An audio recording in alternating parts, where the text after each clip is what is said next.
My name is Attiya. My pronouns are she, they, and I'm a senior digital organizing specialist at the ACLU.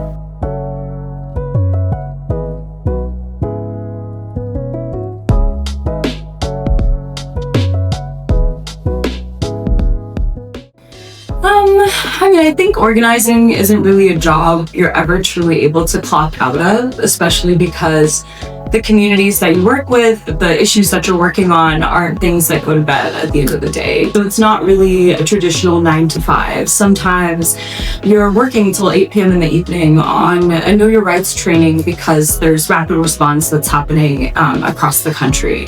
And so I think these moments make it difficult to leave work at the end of the day. But I think it's important to remember to check things at the door and take time to care for yourself, because otherwise when you're burnt out, you're not able to do the work as well. You're not able to actually care for your communities. So in order to have longevity, it's really important to do that. Yeah, I think the more you know, the harder it is. It's really easy to doom scroll on Twitter or kind of stay on my emails or stay on the news after work. But I do think that there is an importance to unplugging. I think it can be a radical act because it does promote resilience in order to do the work.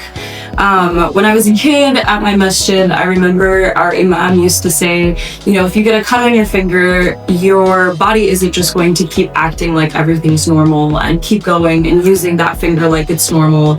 Your blood will rush to that area to start clotting and start the healing process. Your brain will send signals to the rest of your body that you're in pain, and you'll stop using that finger the way that you normally would, and the rest of your body compensates. And so I think in a similar way, our communities are there to compensate for us. So in moments where we have to step back and unplug, we can just trust that there are other folks we're in community with who can help do the work and help carry it forward.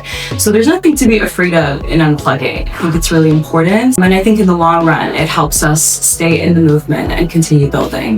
That's a good question. I think about my parents. I think about the community I grew up in post 9/11 America. I think about the younger version of myself, who was a young hijabi girl trying to figure out kind of where I fit in this big landscape of oppression and injustice that we were facing.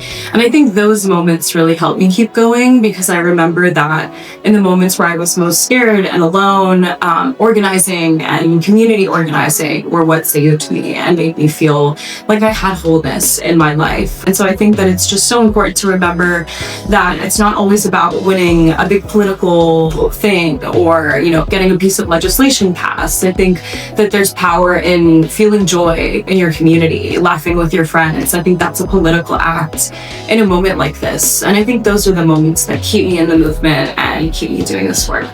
My name is Attiya. You can find me on Instagram at attiya.hl.